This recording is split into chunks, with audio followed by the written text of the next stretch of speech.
અચ્છા, ભાઈ સાહેબ અહીંયા બેઠા છે એમ ને? અરે ભાઈ તું, અરે હું તો પેલા રાજુની રાહ જોઈને બેઠો હતો. બહાર જવાનો પ્રોગ્રામ હતો, એને કંઈક ખરીદી કરવી હતી એટલે. હા, ખરીદી કરી લે ને. એમ પણ તે બધું ભેગું જ કરી રાખ્યું છે ને. હજી કેટલો ઉપાડ લેવાનો છે ઓફિસમાંથી? ઉપાડ? હા, કેમ? હજી શોપિંગ કરવી પડશે ને. હજી તો તું ખાલી આ ડાયમંડ નેકલેસ અને આ તારી ટિકિટ જ બુક થઈ છે. બીજી બધી વસ્તુઓ તો અહીંયાથી જ લઈ જવી પડશે ને. અરે ભાઈ, પણ આ ઉપાડવાળી વાત તને કોણે કરી? તારા ફ્રેન્ડે એને જ કહ્યું. એ પહેલા પણ ઉપાડ લીધો હતો ને અત્યારે પણ ઉપાડ લઈને ભાઈ સાહેબ તમે કઈ લઈને આવ્યા છો? કરવા શું માંગે તું જીવનમાં? અરે ના, જો ભાઈ એવું હતું કે અંકિતાની ઈચ્છા હતી કે એને એક ડાયમંડ નેકલેસ જોઈએ છે અને આપણે લગ્નમાં એને એટલું બધું સોનું આપ્યું પણ નથી, તો મેં કહ્યું કે ઠીક છે, ભલે એનો શોખ પૂરો થઈ જાય. સવારે અંકિતાની બીજી ઈચ્છા થશે કે ઘરનું મકાન લેવું છે, અલગ મકાન લેવું છે, બધાથી જુદા રહેવું છે, તો બધી ઈચ્છાઓ તું પૂરી કરીશ એની? અરે ના ભાઈ, હું ના પાડીશ ને, આપણે અલગ ક્યારેય નહીં થઈએ. હા બસ બસ, હવે રહેવા દે. આ બાયડીનો ગુલામ થઈ ગયો છે, જે કહે છે બધી વાત માને છે. આજ દિન લગીને મેં તારી ભાભીની કોઈ વાત નથી માની અને તું છે કે ગમે તેમ પૈસા વાપરે છે. જો ભાઈ, હવે તને એવું નથી લાગતું કે તું થોડું વધારે પડતું બોલે છે? હજી તો હું બોલ્યો જ નથી, હજી તો મેં શરૂઆત કરી છે. ત્યાં તને ખોટું લાગવા મળ્યું છે. તો ખોટું લાગે તો ભલે લાગતું તમ તારે. સાંભળી લે મારી વાત. આ પૈસા છે ને પાછા આપી દેજે ઓફિસમાં અને જમા કરાવી દેજે. હા તો એ કરાવવાનો જ છું ને. ઉપાડ લીધો છે તો સેલેરીમાંથી કપાવવાનો જોઈને. બિલકુલ નહીં, સેલેરીમાંથી નહીં. આ નેકલેસ પાછો લઈ લેજે અને તારી ટિકિટ પણ કેન્સલ કરાવી નાખજે. ના ભાઈ, એ તો નહીં થાય. કરવી જ પડશે. તું નહીં કરાવે તો હું તને જવા જ નહીં દઉં. ભલે ટિકિટ રહી આમનામ. અરે ભાઈ, તમને લોકોને પ્રોબ્લેમ શું છે? આ બા પણ એક જ વાત કરે છે, તું પણ એ જ વાત કરે છે. તમને લોકોને પ્રોબ્લેમ શું છે? મને લાગે છે કે મેં લગ્ન કરીને બહુ મોટી ભૂલ કરી નાખી છે. ના, લગ્ન કરીને તને એમ થઈ ગયું છે કે હવે મારે કોઈની જરૂર નથી. હવે બધા ડિસિઝન હું લઈ શકીશ. એટલે તું કોઈને પૂછતો નથી ને. બાને પૂછ્યું નહીં, મને પૂછ્યું નહીં. ભાઈ સાહેબ ને જે મનમાં મરજી આવે એ કર્યા કરે. એટલે તને એમ થયું છે કે હું તો આઝાદ થઈ ગયો, હવે મારે કોઈની જરૂર નથી, મને મજા આવશે એમ હું જીવીશ, એમ જ ને? મારી વાઈફ માટે કોઈ વસ્તુ લેવા માટે હું બીજાને શું કામ પૂછું? હવે તને પૂછવાનું મારે કે મારી વાઈફ માટે મારે શું લાવવાનું છે? તે ક્યારે મને પૂછ્યું છે કે ગોપી ભાભી માટે આ લાવું તો વાંધો છે કે નહીં? તને નથી પૂછ્યું, પણ બાને તો પૂછ્યું છે ને. બા જ્યારે હા પાડે ને ત્યારે હું ઘરમાં વસ્તુ લાવ્યો હોઈશ. પૂછ્યું, ખબર છે બહુ બાની વાતો માને છે તે. તું પણ કંઈક ને કંઈક તો ભાભી માટે એવી વસ્તુ લાવતો જ હશે ને કે જે અમને લોકોને ન ખબર હોય. આ તો કેવું છે કે નેકલેસ લાવ્યો અને વસ્તુ મોટી હતી એટલે દેખાઈ ગઈ. અરે કોઈ વસ્તુ નથી આપી મેં. હું ક્યારે ફરવા ગયો? ક્યારે ગોપીને લઈને કોઈ દિવસ મેં એની જીદ પૂરી કરી? અને તે તો હજી હા અંકિતા વહુ આવી અને થોડો સમય થયો છે, ત્યાં સુધીમાં તો તું એની બધી જીદ માને છે. એ કહે છે એમ જ કરે છે. એના સિવાય બીજું કઈ દેખાતું નથી તને? આ તો તને પત્નીને સાચવતા ન આવડે તો એમાં મારો શું વાંક છે? તું મને શીખવાડીશ કે કેમ સાચવાય એમ? વાહ, હા તને સારી રીતે સાચવતા આવડે છે. એક કામ કર ને, આ બધું ઉડાડી નાખ. બધું વેચીને તારે જે લેવું હોય એને લઈ દે એટલે કામ પતે. અને મારી સાથે રહેવાની જરૂર જ નથી. તું તારી રીતે નોખો થઈ જા. પૈસા તારે જેમ ભરવા એમ ભરજે. આ ઘર આમનામ ચાલે છે ને. તું પૈસા કઈ આપવાનો તો છે નહીં. એટલો ઉપાડ કરી લીધો છે એટલે 2-3 મહિના 4 મહિના તો તારે કપાવવામાં જશે. ભાઈ હવે તું થોડું વધારે પડતું બોલે છે. આટલા ટાઈમથી હું ઘરમાં પૈસા આપતો જ હતો ને. હા આપતો હતો, એટલે એકી સાથે ઉડાડી નાખવા છે હવે. સારું, બસ તું કહે છે ને એમ જ થશે. તું કહે છે ને કે નેકલેસ પાછો આપી આવું. હા, હું નેકલેસ પાછો આપી આવીશ. અને મારે હનીમૂન પર પણ નથી જવું. હું બધી ટિકિટો કેન્સલ કરાવી નાખીશ, બધું બુકિંગ પણ કેન્સલ કરાવી નાખીશ. શાંતિ? બસ ગમ્યું મને. આ જ સાંભળવું હતું. આ પહેલેથી કહી દીધું હોત ને તો સારું હતું. એ પહેલા પણ તને ના પાડી હતી, પ્રેમથી સમજાવવાની કોશિશ કરી હતી, તો ભાઈ સાહેબ તો માન્યા નહોતા. આ કડક થઈને કીધું તો ગુસ્સો આવ્યો અને ગુસ્સામાં તે જે કંઈ પણ બોલ્યો ને એ નિભાવજે પાછો. આ મોટા ભાઈની વાત માનજે, કરજે તું તારે.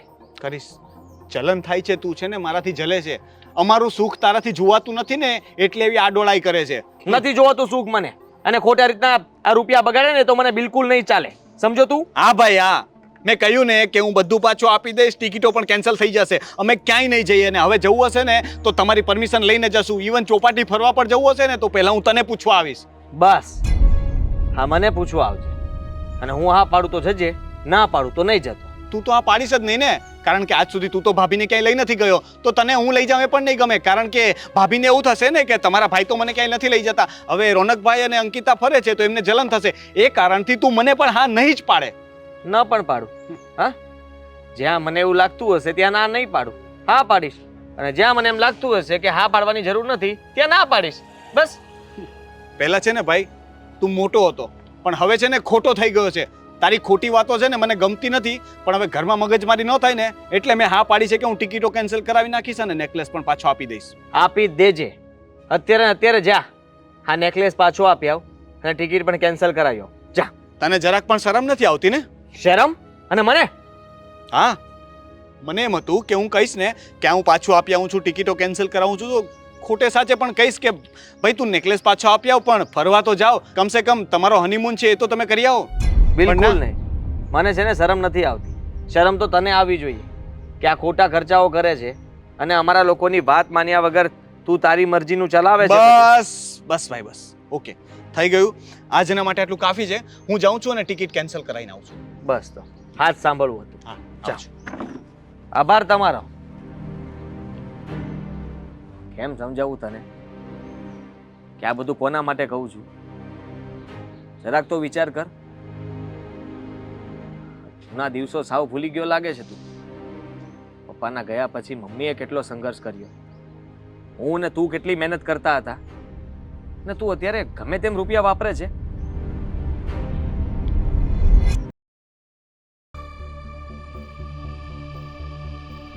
મેનેજર સાહેબનો ફોન? હા સર, ગુડ મોર્નિંગ. બોલો બોલો. Good morning, good morning. એમ કહું છું આપણે જે ઉપાડ લીધેલો છે ને હા. એ રિટર્ન કરવાનો થશે. આ કેવી વાત કરો છો? ઉપાડ રિટર્ન કરવાનો થશે એટલે હું કંઈ સમજ્યો નહીં. કેમ કે આપણે કંપનીનો બહુ મોટો લોસ થયો છે એટલે શેઠનો ફોન આવ્યો છે કે આપણે આ કંપની તાત્કાલિક બંધ કરવાનો થશે. એટલે જેટલા લોકોને ઉપાડ આપેલો છે બધા પાસેથી રિટર્ન મંગાવ્યો છે. એટલે તમને જાણ કરી દો ને કાલથી તમે બીજી નોકરી શોધવી તો શોધી શકો છો. આવવાની જરૂર નથી. અરે પણ આ કેવી વાત કરો છો? કાલથી એટલે એવી રીતે થોડી કંપની બંધ કરી શકાય. અને હું પૈસા ક્યાંથી લાવું? ને બીજી નોકરી પણ કાલને કાલ મને ક્યાંથી મળવાની સર? પણ મારો આમાં કાંઈ વાત નથી ભાઈ, ઉપરથી ઓર્ડર છે. સર તમે કંઈક સમજાવો ને, સાહેબ સાથે વાત કરીને કંઈક રસ્તો કાઢો ને. એ નહીં સમજે ભાઈ, મેં પેલા સમજાવવાની ટ્રાય કરી છે. મેં ખુદે 5 લાખ રૂપિયા લીધેલા છે, મારે આપવાના છે.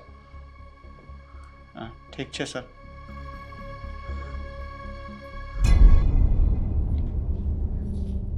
શું થયું ભાઈ? કેમ ચિંતામાં અહીંયા બેઠા છો? કોનો ફોન હતો? અમારે ઓફિસના મેનેજરનો ફોન હતો ભાભી. મેનેજરનો ફોન હતો તો એમાં ટેન્શન શું લેવાનું?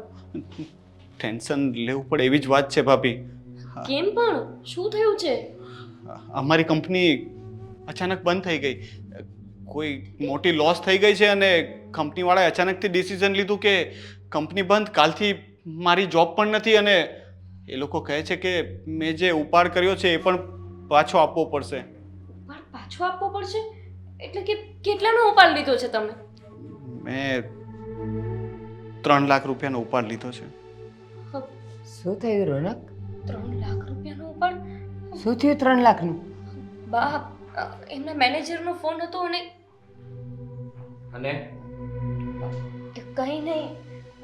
તમારે ઓફિસ માટે નથી નીકળવું? દરેક વાત છુપાવીશ તું મારાથી? આ રીતે તમે હંમેશા ગમે તે વાત કરતા હોય એટલે બસ વાતને ફેરવી નાખવાની ગોપી. તમે હંમેશા વાતનું વર્ચસ્વ કરો છો. એના કરતાં તો સારું કે તમને કાંઈ કહેવું જ નહીં. સાથ ઓછો આપો છો ને સલાહ વધુ આપો છો. કંઈ નથી થયું, છોડો તમે એ બધી વાત. છોડો શું? શું થયું છે? રોનક કેને બેટા? બા, હમણાં ઓફિસથી અમારા મેનેજરનો ફોન હતો અને એ કહેતા હતા કે કંપનીમાં કંઈક બહુ મોટી લોસ આવી છે તો એ લોકો કાલથી જ કંપની બંધ કરે છે. એટલે મારી જોબ પણ ચાલી ગઈ અને એનાથી પણ એક મોટો પ્રોબ્લેમ થઈ ગયો છે. શું? આ નેકલેસ લેવા માટે અને ખર્ચા માટે મેં જે ઉપાડ કર્યો હતો એ પણ રિટર્ન કરવો પડશે. તો આટલા બધા રૂપિયા તું ક્યાંથી કરીશ રિટર્ન? ના પાડતી હતી ને કે જે કરે એ બધું ધીમે ધીમે કર. તારે તો બધું જ ઉતાવળે કરવું હતું. લગ્ન ઉતાવળે થઈ ગયા, હનીમૂન ઉતાવળમાં કરવું જ, અને એમાં પાછો સેટ માં આવી ગયો તો હા એ પણ લઈ આપ્યો. ના કીધું તું તને. પણ બા, મારી સેટ જોબ હતી, સારો પગાર છે. મને શું ખબર કે આ લોકો રાતોરાત આવું કરશે અને મારી જોબ ચાલી જશે. મેં બધું પ્લાન કરેલું હતું કે 6 મહિનામાં બધું સેટ થઈ જશે. આપણે જેવી રીતે પ્લાનિંગ કરીએ એવી રીતે કોઈ દિવસ કંઈ ચાલતું નથી. હવે તને કઈ વિચાર આવે છે? ભાઈ, મને તો કઈ સમજ જ નથી પડતી કે હવે શું કરવું. તમે લોકો કઈ કહો. મારું તો મગજ કામ કરતું બંધ થઈ ગયું. અચાનકથી આ મેનેજરનો ફોન આવ્યો.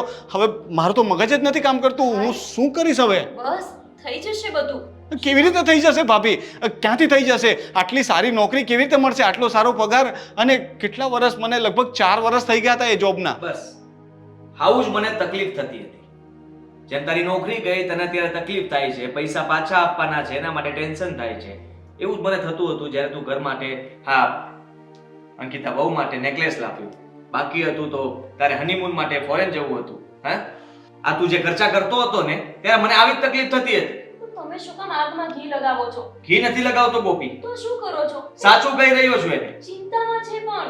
હા તો ચિંતા એ જ વાતની છે ને કે વગર કામના ગમે તેટલા રૂપિયા તમે વાપરી નાખશો અને જ્યારે આવું સંકટ આવીને ઊભું રહેશે ત્યારે શું કરશો? છે કઈ આપણી પાસે રસ્તો? હા, થઈ જશે, કંઈક રસ્તો મળશે આપણને. એમને જરાક આશ્વાસન આપવું જોઈએ. આશ્વાસન શેનું આપવાનું? હા, હજી જા, હા બીજી નવી નોકરી ગોત અને ત્યાંથી પણ ઉપાડ લઈ લેજે, અને એ કંપની બંધ થઈ જાય તો ત્રીજી ગોતજે. હા રોનકભાઈ, તમને નોકરી મળી જશે, અને તમે ચિંતા ન કરો. અને જો ચડાવ ઉતરી તો જીવનમાં આવતી જ હોય છે. તમને થોડી ખબર હતી કે અચાનક જ કંપની બંધ થઈ જશે તો તમે ઉપાડ ન લ્યો એમ. અને તમે પોતાના માટે ક્યાં કંઈ કર્યું છે? તમે તો અંકિતાને શેઠ લઈ દેવા માટે થઈને ઉપાડ લીધો હતો ને. તો કંઈ વાંધો નહીં, એવું તો થાય, અને ભૂલ માણસથી જ થાય, કોઈ ભગવાન ભૂલ કરવા ના આવે. અને બા, તમે પણ અમને ખીજાવ નહીં ને. બિચારા અત્યારે દુઃખી છે, માયુસ થઈ ગયા છે. એમના ખભા ઉપર હાથ મૂકીને એવું કહો કે અમે તારી સાથે છીએ. ગોપી, થાય ભૂલ, પણ જ્યારે એનાથી મોટા લોકો એને સમજાવવાવાળા હોય ને ત્યારે ભૂલ કરતાં પહેલાં 2 મિનિટ વિચાર તો કરે જ કે મારા મોટાઓ મને આમ કહે છે, વડીલો આમ કહે છે, તો આ કંઈક તો સાચું હશે. પણ આપણે કોઈનું માનવું જ નથી, બસ પત્ની કે એ જ સાચું, તો પછી આ જ થાય ને. હવે અંકિતા તો કાંઈ કહેશે નહીં, સહન કોણે કરવાનું? આણે. પણ એમનું શું વાંક છે? નવા મેરેજ થયા છે, વાઈફને ખુશ રાખવી એમની ફરજ છે.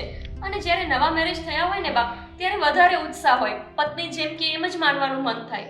બધા કઈ આદિત્ય જેવા થોડા હોય. હા, તું નવી જ લગ્ન કરીને આવી હતી ને, તમારા નવા જ લગ્ન હતા ને, તો એ આદિત્યએ વિચાર કર્યા વગર કોઈ પણ તારી ડિમાન્ડ એણે સ્વીકારી નહીં ને. જેટલી પછેડી હોય ને એટલી જ સોડ તણાય. નવા લગ્ન થાય એટલે શું ગાંડા કાઢવાના? હા, એને ગાંડા કાઢ્યા ન કહેવાય આદિત્ય. એવું થયું ને. પ્રેમ કરે છે અંકિતાને. પ્રેમ તો બધા કરતા હોય છે, પ્રેમ તો હું પણ તને કરું છું. તો ભાઈ ભાભી પ્લીઝ, મારા લીધે તમે લોકો ઝઘડો ન કરો ને. ભૂલ મારી જ છે, હું કબૂલ કરું છું કે તમે લોકો સાચા હતા. તમે તો મને રોકવાની કોશિશ પણ કરી હતી, પણ હું જ ઉતાવળો થયો અને ઉતાવળમાં મેં ટિકિટો પણ બુક કરાવી દીધી, તમને લોકોને પૂછ્યું નહીં, અને કોઈને પણ કીધા વિના હું નેકલેસ લઈ આવ્યો. પણ હવે શું કરશે ભાઈ? એમને પૈસા તો ત્યાં આપવા પડશે ને. તમે મદદ નહીં કરો. ગોપી, આદિત્ય આપણા ઘરનો મોટો દીકરો છે, એ જ કરશે. એની પાસે સૂઝબૂઝ બધું જ છે, અને એની પાસે એ પણ છે કે જ્યારે સંકટ આવે ત્યારે એમાંથી રસ્તો કેમ કાઢવો. પણ આને સબક શીખવાડવો જરૂરી હતો. જો રોનક, ચિંતા કરવાની કઈ જરૂર નથી. આ નવી નોકરી તને મળી જશે. હા, હું 2-3 જગ્યાએ વાત કરીશ ને પૂછી જોઈશ. હા, પણ આ 3 લાખ રૂપિયા ઉપાડ લીધો છે એનું શું કરું ભાઈ? એના માટે હવે હું ઉપાડ લઈ લઈશ ને. ના ના ભાઈ, નહીં, એવું નથી કરવાનું. જુઓ, મેં ટિકિટ કેન્સલ કરાવી છે, એના પૈસા પાછા આવી ગયા છે, અને બાકી રહ્યું તો હું નેકલેસ રિટર્ન કરી દઈશ.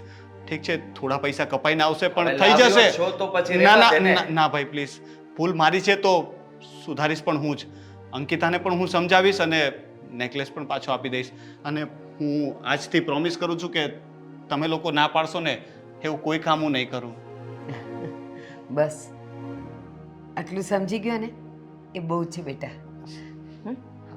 અને હવે બહાર ફરવા જવાની તું તૈયારી કરે ને એટલે મને પણ કહેજે. આ 2 ટિકિટ નહીં કરાવતો, 4 કરાવજે. આ નવી નોકરી મળે પછીની વાત છે.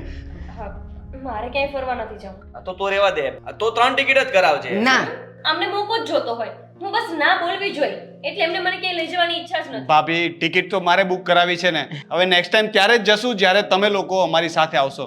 અને હું અંકિતા સાથે વાત કરીને પેલા નેકલેસનું પાછું આપવાનું નક્કી કરી લઉં. હા બેટા, જા. જરા કેટલા ટેન્શનમાં આવી ગયા ને. અચાનક જ એમની સાથે આવું બની ગયું. પણ સોરી, અત્યાર સુધી મને લાગતું હતું કે તમે જ ખોટા છો. પણ સાચું કહું ને તો આખા ઘરમાં તમે એક જ સાચા છો. તમને જ વધારે ખબર પડે છે કે ક્યાં કેટલા પૈસા વપરાય, કઈ રીતે જીવન જીવાય. અમે લોકો તો કઈ વિચાર્યા વગર જ પગલાં ભરી લેતા હોય છે. ગોપી, હું તો આની માં છું ને, છતાંય અત્યારે પણ એવી કોઈ સમસ્યા આવે ને તો સૌથી પહેલાં હું આની સલાહ લઉં છું. કારણ કે આની પાસે એ સૂઝબૂઝ છે જે આપણા કોઈ પાસે નથી.